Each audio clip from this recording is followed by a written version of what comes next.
Chrétiens et chrétiennes et tous les appelés en Christ, bonjour.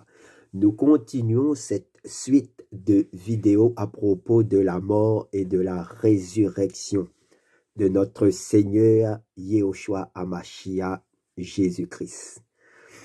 Ceci est la 4e vidéo. Alors, après que Yehoshua expira, était mort, il s'est passé des choses incroyables. Dans Matthieu 27, du verset 51 à 56, on nous dit que le voile du temple se déchira en deux depuis le haut jusqu'en bas. Et la terre trembla et les pierres se fendirent. Les sépulcres s'ouvrirent et plusieurs corps des saints endormis furent ressuscités. Après la résurrection de Yehoshua, ils entrèrent dans Jérusalem et ils apparurent à beaucoup de personnes. L'officier de l'armée romaine, ayant vu ça, c'est-à-dire le tremblement de terre, et tout ce qui venait d'arriver, avoua, celui-ci est vraiment le fils d'Élohim. Les femmes regardaient de loin. Parmi elles, Myriam de Magdeleine, Myriam, mère de Jacob et de Joseph, et la mère des fils de Zabdi, fils de Zébédée.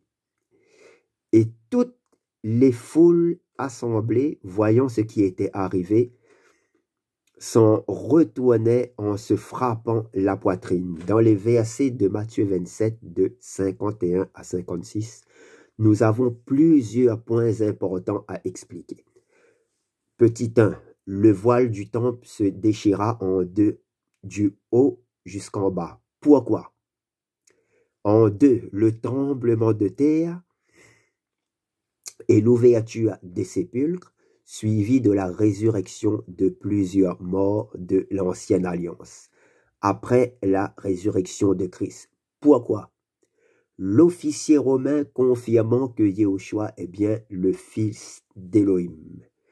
Nous allons voir. Commençons par le symbolisme de la déchirure du voile du temple de Jérusalem. Beaucoup l'ont lu, mais ne se sont pas attardés sur sa signification. À l'époque de Yehoshua, de Jésus, le temple de Jérusalem était au centre de la vie religieuse juive. Des sacrifices étaient offerts et le culte était célébré conformément à la loi de Moïse, Moshe. Dans le temple, il y avait un voile qui séparait le lieu très saint.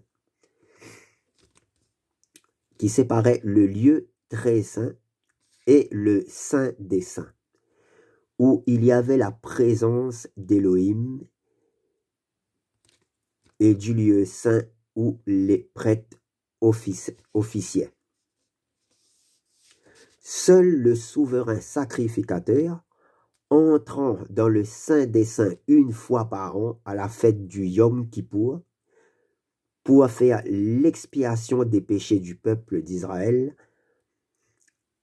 en entrant dans la présence de Elohim et répandre le sang des animaux sacrifiés sur le propitiatoire, qui est sur le couvercle de l'arche d'alliance, entre les deux chérubins.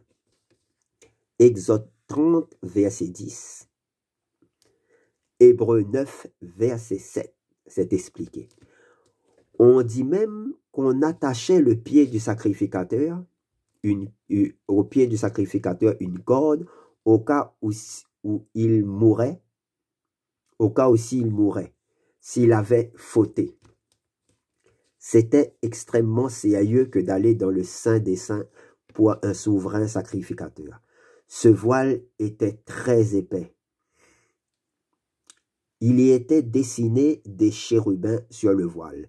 Rappelez-vous qu'Adam et Ève furent chassés du jardin d'Éden par 2 chérubins aux épées flamboyantes, leur privant l'accès à l'arbre de vie, qui est le Christ lui-même, don de la présence d'Élohim.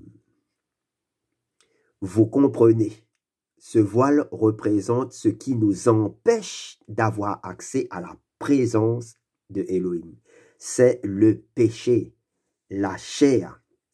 Ce voile ne fut pas déchiré par une main d'homme, mais par Elohim lui-même, pour nous montrer que la mort de Yeshua, le sacrifice expiatoire pour nos péchés, fait une seule fois, a été approuvé par le Père. Et que maintenant, en Hébreux 4, verset 16, il est écrit: approchons-nous donc avec assurance du trône de la grâce. Alléluia. À la mort de Yeshua, le ciel nous a été ouvert de nouveau. Car quand Adam et Ève ont péché, le ciel a été fermé. Quand les gens mouraient, les saintes Écritures nous disent qu'ils allaient dans l'Hadès, le Séol ou le séjour des morts, qui est la même chose. Il y avait deux parties dans l'Hadès. Le sein d'Abraham, où allaient les justes, et la flamme et l'obscurité pour les injustes. Donc, les morts dans l'ancienne alliance n'allaient pas au ciel. Ils allaient tous dans le séjour des morts, divisés en deux parties, un pour les justes, un pour les injustes. À la mort de Yeshua, le ciel a été ouvert par la déchirure du voile du temple. Et les captifs du séjour des morts, les justes, ont été emmenés au ciel avec Yeshua à son ascension. Les injustes sont restés en enfer. C'est ce que nous dit la parole de Dieu. Ce voile, c'est la chair. Et il est écrit: or, je dis cela, frère, parce que la chair et le sang ne peuvent hériter du royaume d'Élohim, et que la corruption n'hérite pas de l'incorruptibilité. Et il est dit en Isaïe 25, à partir du verset 6, que le voile est étendu sur tous les peuples.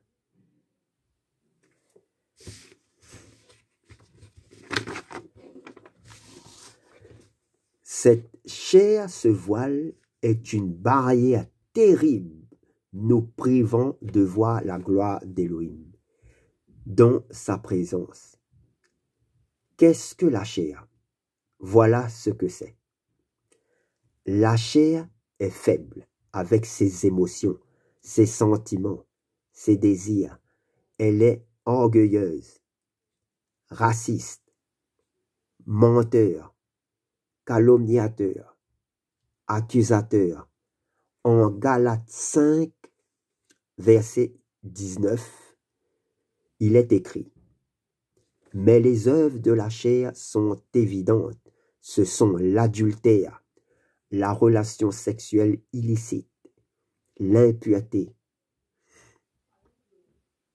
la luxure sans bride, l'idolâtrie, la sorcellerie, les inimités, les querelles, les jalousies, les animosités, les esprits de parti, les divisions, les sectes, les envies, les meurtres, les ivrogneries, les orgies et les choses semblables à celles-là, au sujet desquelles je vous prédis, comme je vous l'ai déjà dit, que ceux qui commettent de telles choses n'hériteront pas le royaume d'Élohim. Car la chair désire le contraire de l'esprit, et l'esprit le contraire de la chair. Et ces choses sont opposées l'une à l'autre afin que vous ne pratiquiez pas les choses que vous voudriez. Galates 5, verset 17. On prend conscience de cette guerre à la conversion La chair, c'est le vieil homme, de nature adamique, de nature corrompue, rempli de péché, et ce vieil homme dont doit mourir tous les jours. Le Seigneur a dit qu'on doit porter sa croix tous les jours. Sachez que tout homme ou femme venant au monde est sous le péché d'Adam et Ève, donc corrompu par le péché. Tous les bébés sont contaminés par le péché originel. L'homme ayant la nature adamique est pécheur. Et la seule solution pour la chair, c'est la croix. Seul Elohim pouvait briser cette chair par la puissance de son Saint-Esprit.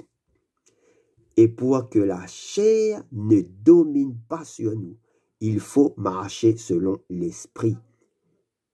Une chose importante à savoir, derrière les œuvres de la chair, affluent des démons. Démons de meurtre, de jalousie, d'idolâtrie, d'impudicité, de mensonges, etc., etc. Ils exploitent les faiblesses de la chair des hommes et des femmes. C'est pour ça que pour nous sauver, Yahushua a pris cette chair, l'a amenée à la croix et l'a déchirée, brisée. Seul Yahushua peut nous délivrer. Acceptez Yahushua comme sauveur et Seigneur, et vous allez naître de nouveau. De la d'eau, qui est la parole d'Elohim et d'esprit. Voir ma vidéo sur la nouvelle naissance, sur la naissance d'en haut, que je vous invite à visionner pour mieux comprendre. Ce voile représente aussi la loi de Moïse qui était des ordonnances charnelles selon Hébreux 10. Tout était physique, le temple, les sacrifices, le culte. Moïse est la chair et Yeshua est l'esprit. Amen. Dans ce voile, il y a aussi la religion. Le monde est géré par les religions. Dans chaque pays, il y a une religion. En France, on a l'athéisme, le catholicisme, la franc-maçonnerie, la Rose-Croix, bouddhisme, le New Age, les philosophies, les confréries. Et ce voile est là pour empêcher les humains d'accéder à la vraie lumière, à la vérité, Yehoshua HaMashiach, Jésus-Christ en français. Écoutez bien ce qui est dit en 2 Corinthiens 3, à partir du verset 11 à 18, il est dit: car ce qui disparaît est passé par la gloire, combien plus sera dans la gloire ce qui demeure. Ayant donc une telle espérance, nous usons d'une grande liberté dans les paroles, et non comme Moïse, qui mettait un voile sur sa face, afin que les fils d'Israël ne fixent pas les yeux sur la fin de ce qui disparaît. Mais leurs pensées ont été endurcies, car jusqu'à ce jour, le même voile demeure, sans être découvert dans la lecture de l'ancienne alliance, parce que c'est en Mashiach qu'il disparaît. C'est en Christ qu'il disparaît. Mais jusqu'à ce jour, quand on lit Moshe, un voile se couche sur leur cœur. Mais quand il se convertit au Seigneur, le voile est ôté. Or, le Seigneur est l'Esprit, et là où est l'Esprit du Seigneur, là est la liberté. Mais nous tous qui, à la face découverte, contemplons comme dans un miroir la gloire du Seigneur, nous sommes transformés en la même image de gloire en gloire, comme par le Seigneur, l'Esprit. En résumé, seul le Seigneur peut nous ôter ce voile de la chair et de la loi de Moïse. Alléluia. Il est le seul qui puisse nous l'ôter.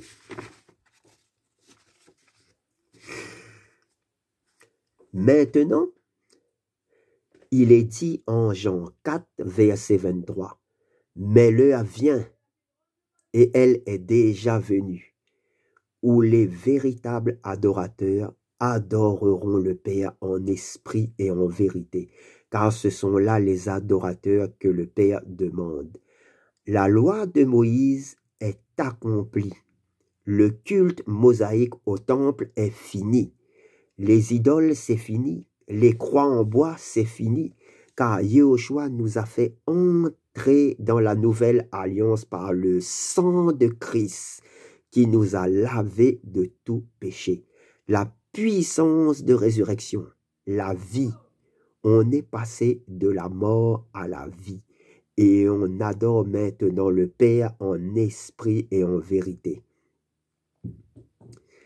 Celui qui pratique encore la loi de Moïse est déchu de la grâce. Galates 5, verset 4. Vous êtes séparés du Mashiach, vous tous qui vous justifiez par la Torah, la loi. Vous êtes déchus de la grâce.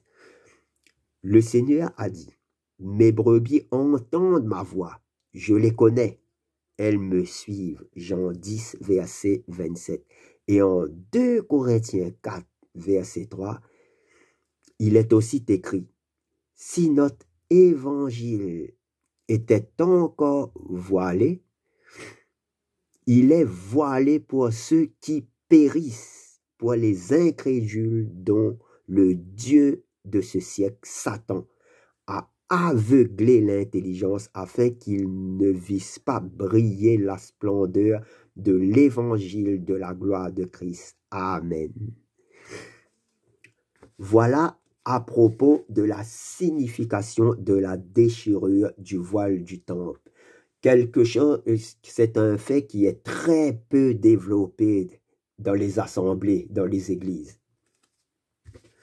Deuxièmement, voyons maintenant le tremblement de terre et l'ouverture des sépulcres, suivi de la résurrection de plusieurs saints de l'Ancienne Alliance après la résurrection de Christ. Et pourquoi ils sont rentrés dans Jérusalem. Matthieu 27, du verset 51 à 53, nous dit, « Et la terre trembla, et les pierres se fendirent, et les sépulcres s'ouvrirent, et beaucoup de corps des saints qui étaient endormis furent ressuscités. Et étant sortis des sépulcres, après sa résurrection, celle de Yahushua, ils entrèrent dans la ville sainte et apparurent à beaucoup de personnes. À la croix, beaucoup de choses extraordinaires se sont passées. Il nous est dit que la terre trembla, et les rochers se fendirent, et les tombeaux s'ouvrirent.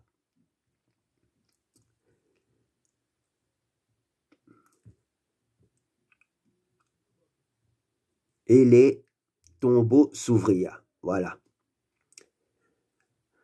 Notons qu'à la résurrection de Yahushua, quand l'ange descendit du ciel pour ouvrir le tombeau de Yahushua, la terre trembla aussi.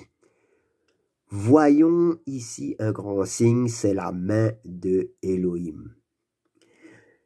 Les rochers se fendirent et les sépulcres s'ouvrirent.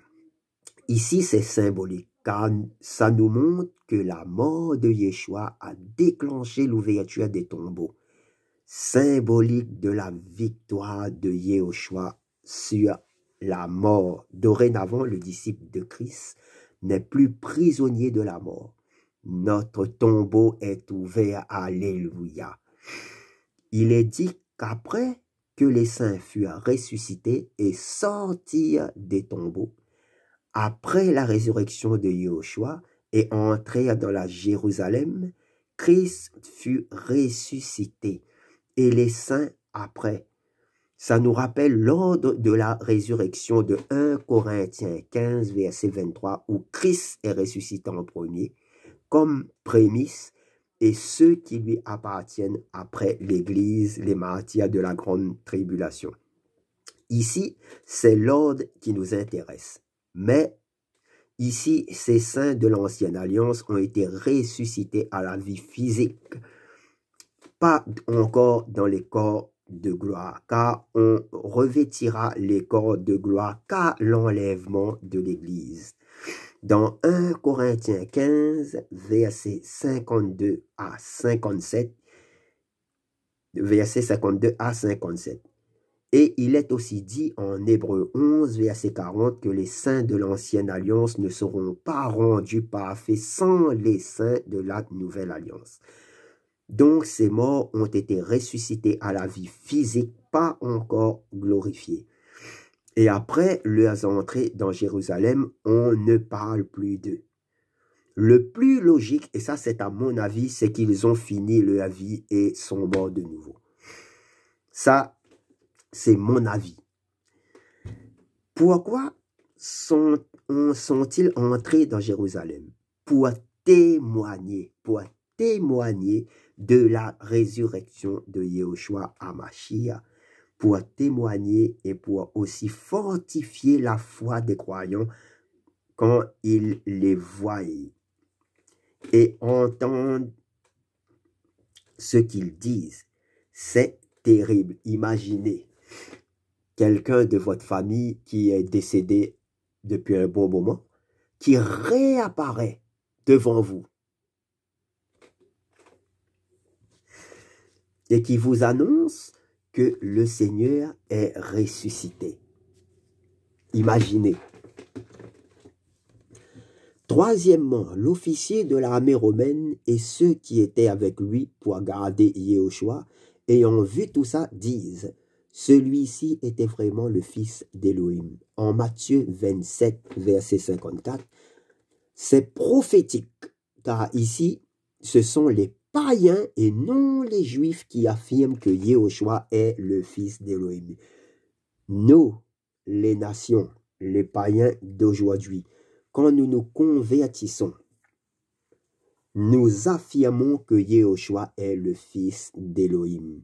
Alléluia. Cela annonçait que les nations, les non-juifs, allaient aussi entrer dans la grâce du Père éternel. Amen. Les femmes étaient là et observaient tout ça de loin. Parmi elles, Myriam de Magdeleine, Marie de Magdeleine et Myriam, et l'autre Marie, mère de Jacob, Jacques et Joseph, et la mère des fils de Zabdi, Zébédée. C'était la préparation du Shabbat. Et afin que les corps ne restent pas sur la croix, pendant le Shabbat, les Juifs demandaient à Pilate qu'on les brise les jambes pour qu'ils meurent plus vite et qu'on les enlève. Voir Jean 19 à partir du verset 31. Pilate accepta. Et les soldats brisèrent les jambes des deux crucifiés avec Yehoshua. Mais s'étant approché de Yehoshua, Jésus, et voyant qu'il était mort, ils ne lui brisèrent pas les jambes. Et un soldat le perça le côté avec une lance, et il en sortit de l'eau et du sang. Nous sommes sauvés par le sang de Yehoshua et purifiés par l'eau de la parole d'Élohim. Ces choses sont arrivées pour que l'écriture fût accomplie. Aucun de ces os ne sera brisé, annoncé longtemps à l'avance en Exode 12, verset 46, Nombre 9, verset 12 et Psaume 34, verset 21. Longtemps annoncé à l'avance et maintenant accompli. La Bible est vraie. Voir ma vidéo aussi sur la Bible est vraie. C'est un témoignage de l'authenticité de la parole d'Élohim. Tout ce qui est annoncé dans les Saintes Écritures vont tous se manifester. L'Apocalypse futur, le règne christique de 1000 ans et l'éternité en présence du Père. Alléluia. Et Zacharie 12, verset 10, confirme bien le fait que Yehoshua a été percé, annoncé à l'avance par Zacharie et réalisé sur la croix. L'écriture est accomplie. Amen. Joseph d'Arimathée, un disciple de Yéhoshua, avec lui, Nicodème, en secret, car il craignait les Juifs, un homme bon et juste qui n'était pas d'accord avec le conseil et le mode d'action, les Juifs, demanda à Pilate le corps de Yéhoshua. Pilate accepta, et lui et Nicodème, celui à qui Yeshua avait enseigné la nouvelle naissance d'en haut, et je vous le répète, d'aller regarder cette vidéo parce que c'est très important, c'est la porte d'entrée dans le royaume de Dieu. Alors, ils prirent le corps de Yeshua et l'enveloppèrent de petites étoffes de lin avec des aromates, 100 livres d'un mélange de myrrhe et d'aloès apporté par Nicodème. Il y avait un jardin proche du lieu de crucifixion et un sépulcre neuf, où personne n'avait été déposé. Et ils déposèrent Yéhoshua ici, roula la pierre devant l'entrée et partirent. Marie de Magdala et Myriam, mère de Jacques et de Joseph, étaient là et regardèrent. En Luc 23, verset 56, il est écrit: et s'en étant retournées, elles préparèrent des aromates et des baumes, et le jour du Shabbat, elles se reposèrent. En effet, selon le commandement.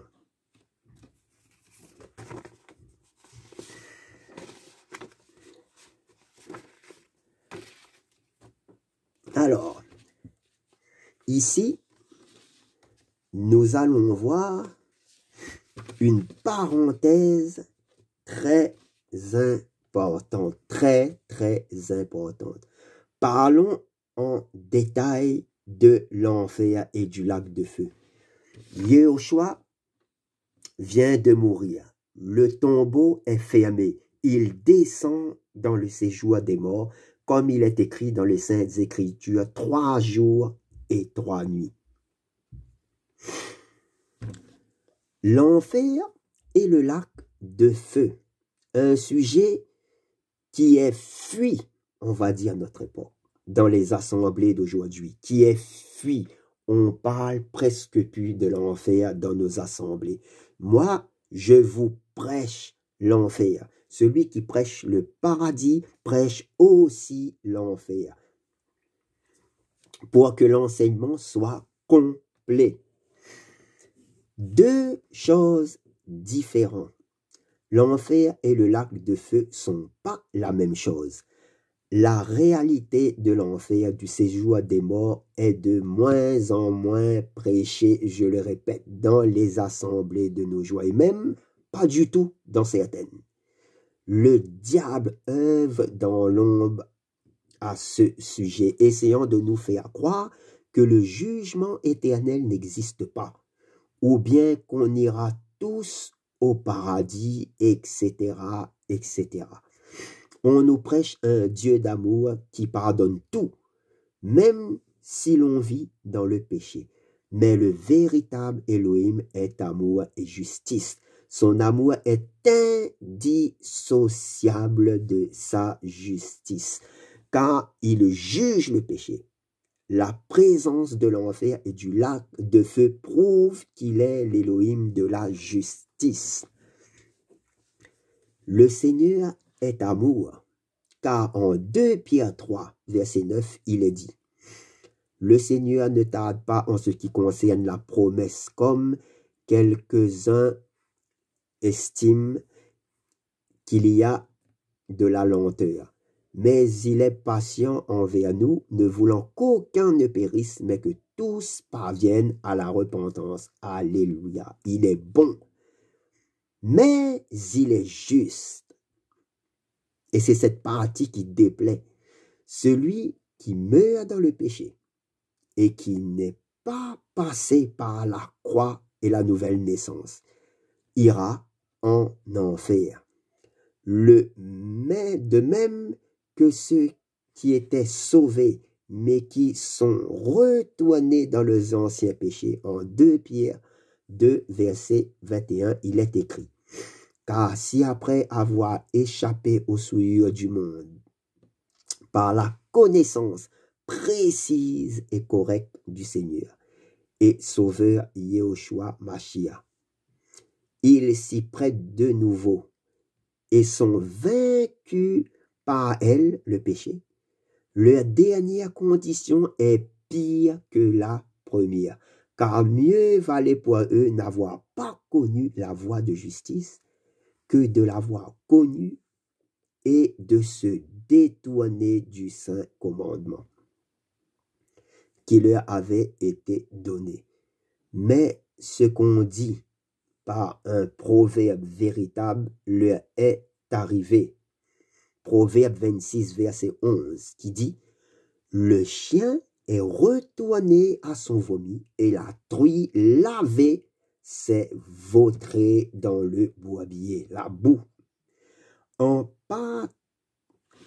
pratiquant le péché continuellement après avoir reçu l'Esprit, à un moment donné, il sort. En Matthieu 12, après le verset 43, il est écrit: mais lorsque l'esprit est impur, ce sont les démons, est sorti de l'être humain, quand tous les esprits à la nouvelle naissance ont été chassés, il passe par les lieux sans eau, déserts, cherchant du repos, mais il n'en trouve pas.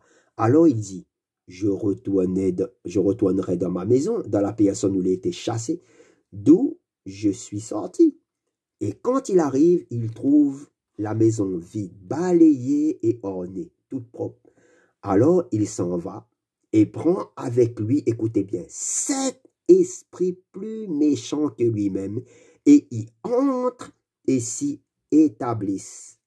Et la dernière condition de cet être humain est pire que la première. Il en sera de même pour cette génération méchante. Car, mes frères et sœurs, il est écrit en Hébreux 10, verset 26, si nous péchons volontairement, après avoir reçu la connaissance précise et correcte de la vérité, il ne reste plus de sacrifice pour les péchés, mais une attente terrible et l'ardeur d'un feu qui est sur le point de dévorer les adversaires. Ces paroles sont terribles et sont à sérieusement méditer. Et ceux-là, au final, finiront dans les temps de feu éternel. L'enfer existe bel et bien et doit être prêché dans les assemblées pour avoir la connaissance, car c'est écrit et Elohim veut qu'on le sache. Prêcher que Elohim est amour sans prêcher qu'il est aussi l'Elohim de justice est dangereux. Ça peut égarer des âmes, croyant qu'Elohim est qu'amour. Il nous pardonne même si on pêche tout le temps, et cette personne décède subitement dans le péché, arrive de l'autre côté, et c'est le choc total. Car il n'est pas du tout là où il s'attendait être au ciel. Il se retrouve en enfer.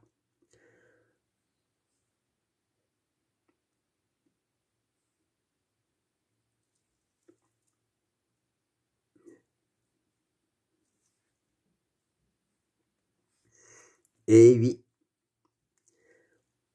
auparavant, j'ai expliqué le séjour des morts, lieu où allaient les justes et injustes, avant la croix. Mais après la croix, les croyants vont au ciel. Mais les païens, eux, continuent à aller dans l'Hadès après leur mort. Voyons la différence entre l'enfer et le lac de feu, et donnons plus de précision. L'enfer, en hébreu, dit Sheol, qui signifie séjour des morts. En grec, on dit Hadès. C'est le lieu où allaient tous les morts durant l'ancienne alliance. Ce lieu était différents, étaient divisés en deux. Le sein d'Abraham pour les croyants et l'enfer pour les païens,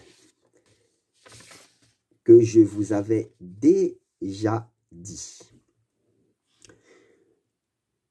Luc 16, après le verset 19 à 31, confirme que ce lieu existe réellement en nous racontant l'histoire réelle d'un riche et de Lazare, dont beaucoup de personnes connaissent, où le riche se retrouve après sa mort en enfer dans la souffrance et Lazare dans le repos avec Abraham, dans un lieu de repos appelé Saint d'Abraham.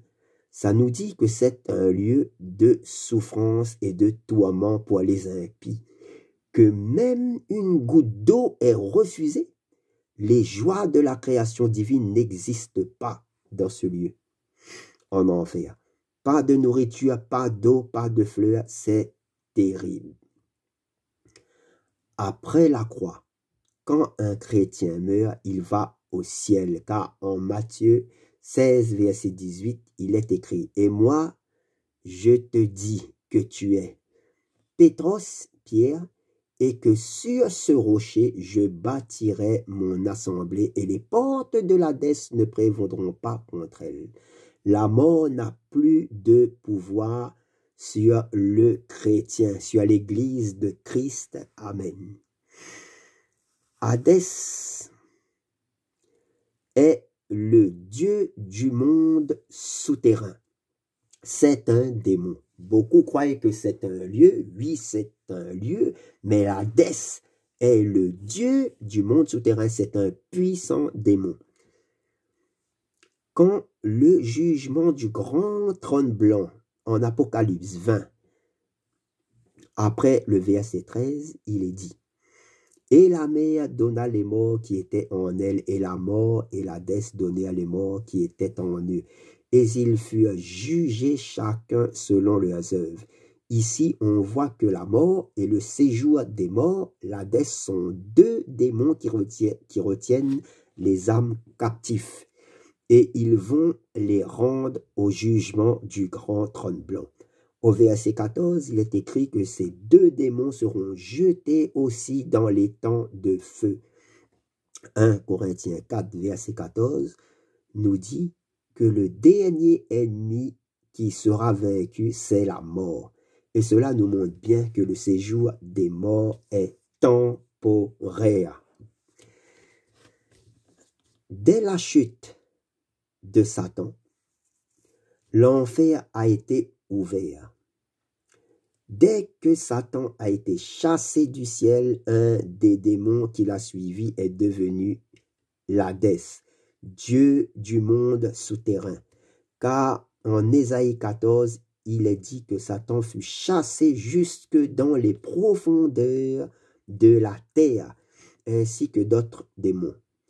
Il y a aussi des anges déchus qui sont tombés dans les eaux et sur la terre. Yehoshua a dit en Psaume 16, verset 10, « Tu ne livreras pas mon âme au séjour des morts. » À ce démon. Donc, après leur mort, les païens sont livrés à ce démon, qui était autrefois un ange d'Élohim. C'est pour ça que Yehoshua a libéré les captifs de sa main et pris les clés du séjour des morts et de la mort. Il a pris l'autorité. Alléluia. Éphésiens 4, verset 7 et Apocalypse 1, verset 18. Si l'enfer est un lieu temporaire, alors ici, nous avons le lac de feu qui est le lieu éternel pour tous ceux qui ont péché. Anges, que ce soit les anges, que ce soit les humains. Voyons maintenant les temps de feu. À la base, le lac de feu fut créé pour Satan et ses démons et fut étendu à l'homme impie et pécheur. Les anges et les hommes qui ont péché iront dans les temps de feu éternel, car le salaire du péché, c'est la mort. tant physique que spirituel.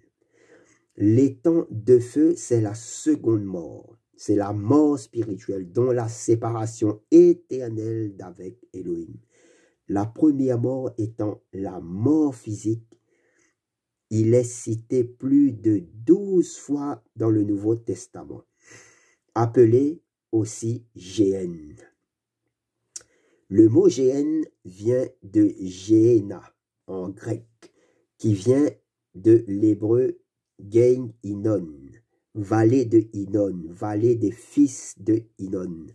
À l'époque d'Israël, les rois, à l'époque des rois, c'était un lieu de sacrifice humain, des sacrifices humains, des sacrifices des enfants au dieu Moloch, jetés dans une statue où il y avait une fournaise ardente avec une grande bouche ouverte et les enfants étaient jetés dedans. Voir 2 Chroniques 33, verset 6. C'est terrible. En hébreu, Ben Hinnom veut dire fils de lamentation, vallée de souffrance et de lamentation. Dans cette vallée, il y avait des carcasses d'animaux, des immondices et un feu qui brûlait continuellement. C'était le lieu le plus souillé d'Israël. Yehoshua, quand il parle de l'étang de feu, va se référer à ce lieu en comparaison. La vallée de Ben Hinnom, où le feu ne s'éteint pas, dit notre Seigneur. Le lac de feu est donc un lieu éternel. C'est la Géhenne, aussi appelée Géhenne. En Marc 9, verset 43 jusqu'à 50, nous dresse un résumé de la Géhenne. Et il est dit, verset 49, que chacun sera salé de feu. C'est terrible, les temps de feu. Comprenez bien. Donc seront jetés dans les temps de feu Satan, les démons, les païens, et le Seigneur va rendre à chacun selon ses œuvres. Apocalypse 20, verset 11. Elohim est juste. Dans les temps de feu, chacun aura son juste jugement, différent selon chacun, selon la gravité de la faute. Pas un endroit échappe à la justice d'Elohim. Nous sommes responsables à 100% de notre sort à cause du libre arbitre que le Seigneur nous a donné. Et le jour du grand trône blanc du jugement, ça nous sera rappelé. Le lac de feu est une terrible réalité. À savoir absolument. Et ça fait partie de l'enseignement biblique. C'est un enseignement, je le répète, qui est de plus en plus occulté, même par ceux qui enseignent, les enseignants, pasteurs, docteurs de la parole. Et ça s'est voulu par le diable et Satan, dans le but d'égarer. Faisons très attention, nous savons qui est le prince de ce monde pour l'instant.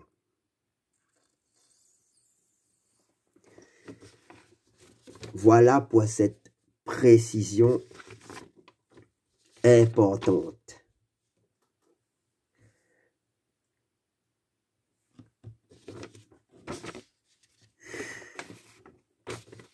Ensuite, après la mort de Yeshua, continuons l'histoire. Le sépulcre fut scellé et gardé par des gardes.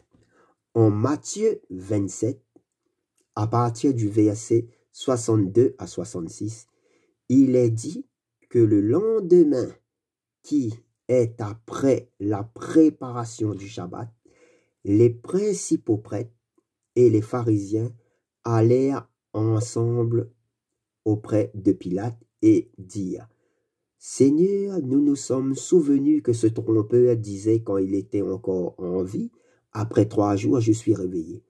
Ordonne donc que la tombe soit gardée sûrement jusqu'au 3e jour, de peur que ses disciples ne viennent de nuit et ne volent son corps et qu'ils disent au peuple, il est réveillé des morts. Le dernier égarement serait pire que le premier. Pilate lui a dit, vous avez une garde, allez et faites-le garder, comme vous l'entendez. Ils s'en allèrent donc et s'assurèrent de la tombe, au moyen d'une garde, après avoir scellé la pierre. Ces pharisiens et ces prêtres-là n'ont pas cru en Yeshua et en sa résurrection, mais en une fable, pensant que les disciples de Christ viendraient prendre ce corps et dire que Yeshua a ressuscité, alors qu'il a ressuscité réellement. Combien de personnes ne croient pas en la mort et la résurrection de Christ, mais croient en des fables, car Yeshua HaMashiach est le seul chemin qui mène au Père. Après sa mort, Yeshua est descendu 3 jours et 3 nuits dans le centre de la terre.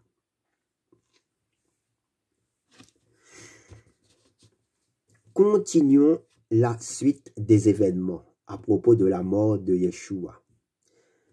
Yeshua expira donc sur la croix. Donc, il était physiquement mort. À sa mort, il est écrit qu'il est descendu au cœur de la terre. Matthieu 12, verset 40 nous dit, « Car de même que Jonas fut 3 jours et 3 nuits dans le ventre d'un grand poisson, de même le Fils d'humain, Jésus, sera 3 jours et 3 nuits dans le cœur de la terre. » Yeshua est descendu dans le monde souterrain, le Sheol dans l'Hadès, le séjour des morts, qui est divisé en 2, comme nous l'avons vu, l'enfer et le sein d'Abraham. Réexpliquons encore un fait important. Avant la mort et la résurrection de Yeshua, quand quelqu'un mourait, il descendait dans le séjour des morts au centre de la terre, soit dans le sein d'Abraham, pour les justes, qui est un lieu de repos provisoire. Ce n'est pas encore notre lieu de repos éternel, qui est la Jérusalem céleste. Alléluia. Les injustes, par contre, vont aussi dans le séjour des morts, mais côté enfer, un lieu de tourment. Le sein d'Abraham et l'enfer est séparé par un abîme infranchissable, nous dit la parole. Tout ceci est expliqué quand Yeshua raconte l'histoire vraie du mauvais riche et de Lazare, et ce qui s'est passé pour eux après leur mort, en Luc 16, versets 19 à 31. Le riche qui menait grand train sur la terre s'est retrouvé en enfer à cause de son comportement contre la volonté de Elohim. Et Lazare, pauvre mendiant malade, fut porté par les anges dans le sein d'Abraham, car lui était juste devant Elohim. Car depuis le péché d'Adam et Ève, le ciel a été fermé. Rappelez-vous du voile du temple qui s'est déchiré après la mort de Yeshua. Le voile du temple s'est déchiré. Yeshua nous a réouvert le ciel.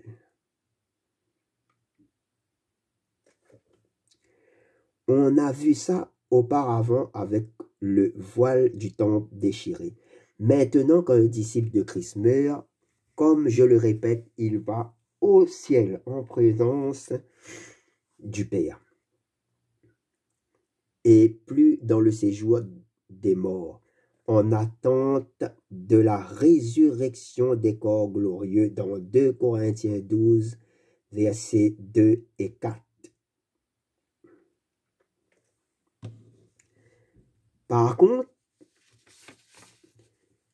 quelqu'un qui meurt dans le péché descend dans le séjour des morts comme tous les autres avant lui, en attente du jugement du grand trône blanc pour subir la seconde mort, l'étang de feu éternel.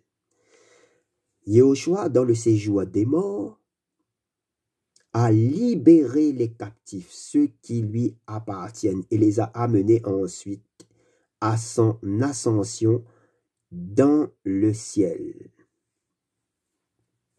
Voir Éphésiens 4, de 7 à 10. Étant monté dans les hauteurs, il a amené les captifs. Car le ciel lui est ouvert maintenant et le sacrifice expiatoire est fait. Il fallait attendre la mort et la résurrection du Mashiach, qui nous libère de la mort et du séjour des morts. Alléluia. Donc, la mort et le séjour des morts n'a plus de pouvoir sur nous. Donc, Satan a plus de pouvoir sur nous. La mort et le séjour des morts sont deux démons puissants qui règnent dans le séjour des morts, comme je vous l'ai expliqué. Le Seigneur a vaincu la mort pour nous. Romains 6, versets 8, 9, 11. Il a récupéré les clés de la mort et du séjour des morts. Alléluia. En Apocalypse 1, verset 18, il est écrit: je suis l'Aleph et le Tav, l'Alpha et l'Oméga, le commencement et la fin, dit le Seigneur, qui est, qui était et qui vient, le Tout-Puissant.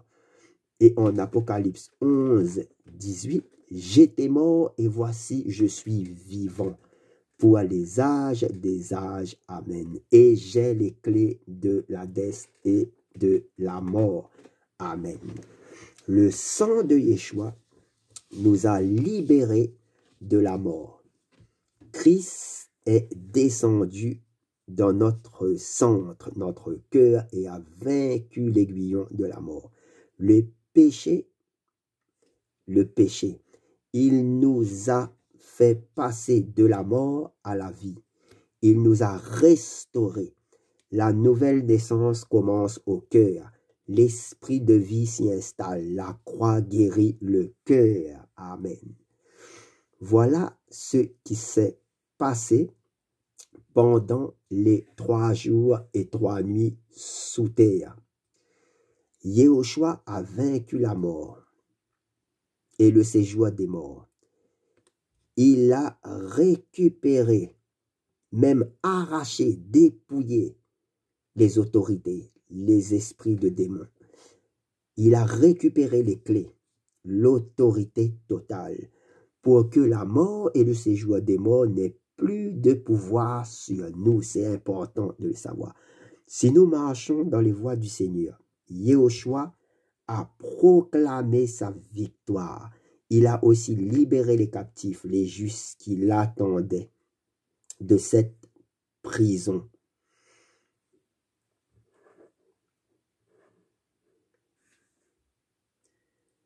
Yahushua a proclamé sa victoire. Il est dit en Hébreux 2, verset 14-15, « Ainsi donc, puisque les enfants participent au sang et à la chair, il a également participé lui-même afin que par la mort, il a anéanti celui qui a la puissance de la mort, c'est-à-dire le diable, et qu'il délivra tous ceux qui, par crainte de la mort, étaient toute leur vie retenus dans la servitude. » Amen. Le Seigneur nous a aussi justifiés Et après que le Père ait approuvé, Yehoshua, au bout de 3 jours, fut ressuscité à cause de notre justification. Romains 4, verset 25, lequel a été livré à cause de nos fautes et qui a été réveillé, ressuscité à cause de notre justification. Yehoshua est ressuscité car on a été déclaré juste par le Père céleste. Alléluia. À cause du sacrifice de l'agneau de Elohim, le sang de l'agneau. Le Seigneur a aussi annoncé la bonne nouvelle au sein de l'ancienne alliance, quand il était dans le séjour des morts. Et sûrement, ils ont reçu le sang de Yehoshua. Il existe une 3e région du séjour des morts, l'abîme, l'abysse, le Tartare. Il s'agit d'une région des profondeurs de la terre où les démons sont enfermés. Romains 10, versets 6 et 7. 1 Pierre 3, verset 19. 2 Pierre 2, verset 4.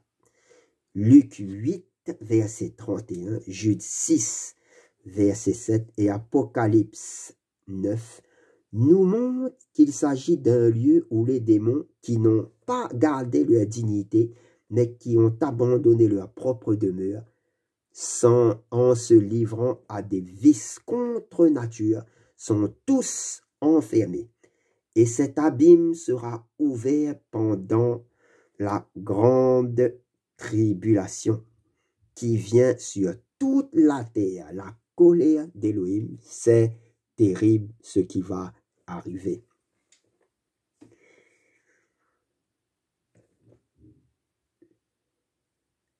Voilà ce qui s'est passé, on va dire, durant les 3 jours et 3 nuits de Yehoshua, dans le centre de la terre, dans le séjour des morts. Il s'est passé en fait beaucoup de choses à la mort et à la résurrection de Yehoshua. Beaucoup enseignent la croix, mais de façon légère.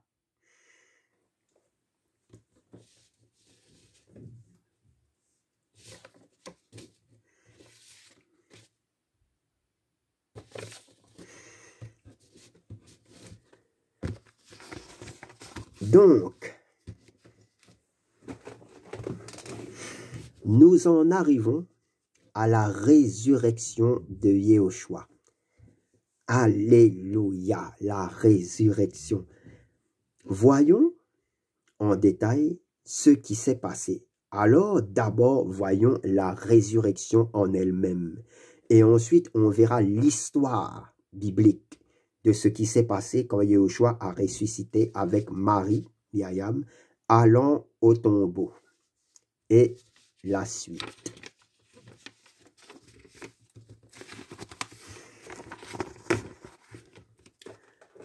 À propos de la résurrection de Yehoshua HaMashiach, nous allons nous poser la question.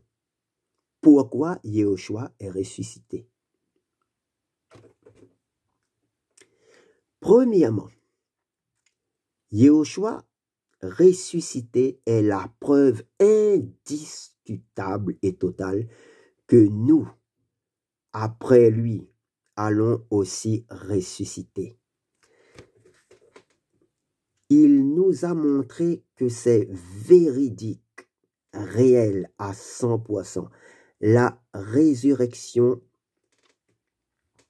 de Yehoshua. Donc, nous avons une grande espérance sûre. Yehoshua a dit en Jean 11, verset 25, « Je suis la résurrection et la vie. Celui qui croit en moi vivra, quand même il serait mort. » Alléluia. Yehoshua est lui-même la résurrection et à la croix, il nous l'a prouvé de façon totale. En 1 Corinthiens 15, versets 22 à 23, il est écrit, « Car Comme tous meurent en Adam, de même tous seront vivifiés dans le Mashiach, mais chacun en son propre rang. L'offrande du premier fruit, le Mashiach, Christ comme prémisse, ensuite ceux du Mashiach qui appartient à Christ en sa venue. Ici, ça nous enseigne que Christ est le prémisse, le premier à être ressuscité des morts dans un corps de gloire éternelle. En Colossiens 1, verset 18, il est écrit, « Et c'est lui qui est la tête du corps de l'assemblée. Il est le commencement et le premier-né d'entre les morts pour devenir celui qui tient la première place en toutes choses. » Christ tient-il la première place en toutes choses dans votre vie? À méditer. Le prémisse, le Seigneur nous prouve que lui a ressuscité dans un corps glorieux et nous qui lui appartenons ressusciterons aussi dans des corps de gloire. Il nous donne l'assurance totale que ce sera fait. Alléluia. Et cela se fera comme il est écrit en 1 Corinthiens 15, versets 51 à 54. Voici, je vous dis, un mystère. Nous ne nous endormirons pas tous, en effet, mais tous nous serons changés, en un instant, en un clin d'œil à la dernière trompette. Car on sonnera de la trompette et les morts seront ressuscités, incorruptibles, et nous serons changés. Mais il faut que le corruptible revête l'incorruptibilité, nos corps physiques, et que le mortel revête l'immortalité.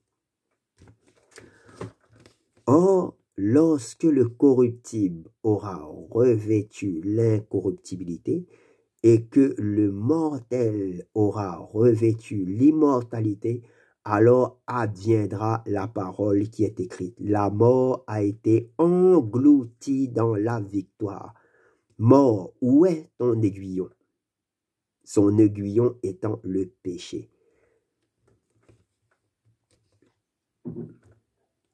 Hadès, où est ta victoire? Alléluia. Ici, on apprend que nous revêtirons des corps glorieux, nous aussi, à l'enlèvement des saints de l'Église. Quand le Seigneur va venir chercher ses saints avant le jugement qui vient sur cette terre, la grande tribulation. Car nous ne sommes pas destinés à la colère d'Élohim, mais à l'acquisition du salut. Amen. Quand il est dit, ceux qui appartiennent à Christ, on parle de vrais chrétiens qui sont nés d'en haut d'eau, de la parole et d'esprit de feu, et qui marchent dans la sanctification, qui portent leur croix chaque jour, qui font la volonté d'Élohim. Alléluia, amen. J'ai fait une vidéo à propos de la nouvelle naissance d'en haut et je vous le répéterai pas assez. C'est la porte d'entrée dans le royaume. Et c'est très important, c'est même extrêmement important pour un humain. Comme je vous l'ai dit et je le répète, c'est la porte d'entrée dans le royaume d'Élohim. Si on ne passe pas par cette porte, on n'est pas dans le royaume d'Élohim. On n'est pas un vrai disciple de Christ. Et je le répéterai encore, lisez Jean 3, après le verset 1 à 21. C'est extrêmement important, je vous cite un extrait de Jean 3.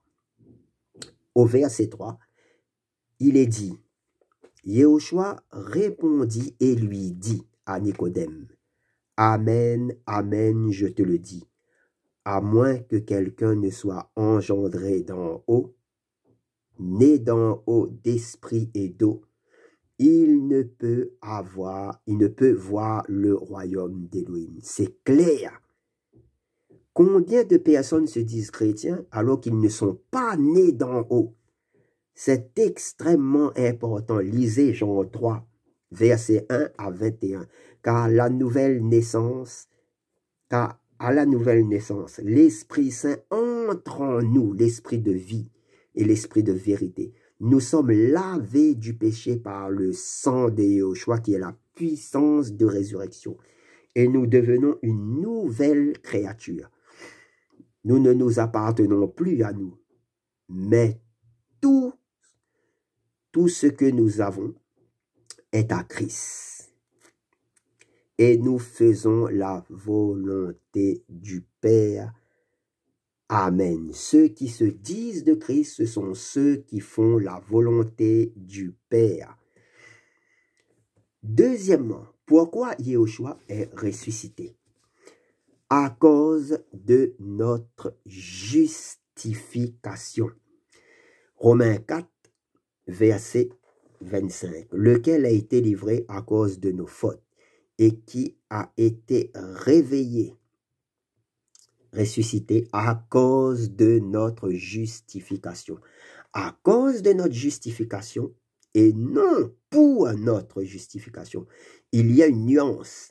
Yahushua n'a pas été ressuscité pour qu'on soit justifié après sa résurrection. Non. On a été justifié et ensuite Yahushua a ressuscité. Important à bien comprendre. Il y a des traducteurs de la Bible qui ont mal traduit. Ils ont mis pour à la place de à cause de. Soyons comme les chrétiens de Béret, et je vous le répète encore, qui font des recherches, qui étudient la Bible et ne la laissent pas poussiéreuse sur une table. Car sinon, nous serons trompés. Exemple, la Bible 8 secondes l'a mal traduite. Le mot grec, c'est dia, qui veut dire à travers, à cause, et pas du tout pour.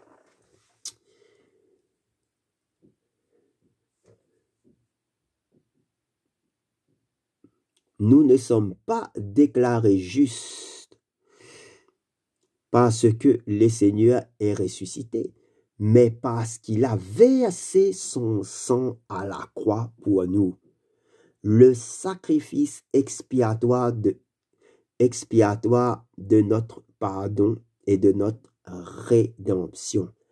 La base de l'évangile, c'est l'œuvre de la croix, c'est-à-dire la mort et la résurrection de Yahushua. Ce n'est pas une croix en bois ou quoi que ce soit. C'est l'œuvre de la mort et de la résurrection de Yahushua et ce que ça représente. Yahushua est sorti de la mort une fois notre justification accomplie. À cause d'Adam et Ève, nous sommes tous pécheurs. Il fallait un sacrifice pur, du sang pur car le nôtre étant contaminé. Il fallait un humain pour racheter les humains, membres de la même famille humaine. Elohim, esprit, est donc devenu humain en entrant dans un corps de chair. C'est pour ça qu'on appelait Yahushua fils de l'homme. Il mangeait, buvait, était fatigué, mais il n'était pas comme les autres hommes et femmes. Il n'a jamais péché. C'est extraordinaire. C'est le seul qui n'a jamais péché. Le sang pur a été versé à la croix et le sacrifice a été approuvé par le Père. La colère divine qui devait tomber sur nous fut apaisée. 3 jours après sa mort, il ressuscita. Le travail de justification était donc fini. Amen. Loué soit le vivant. Donc, par le Seigneur, nous avons la vie éternelle dans sa présence. Amen.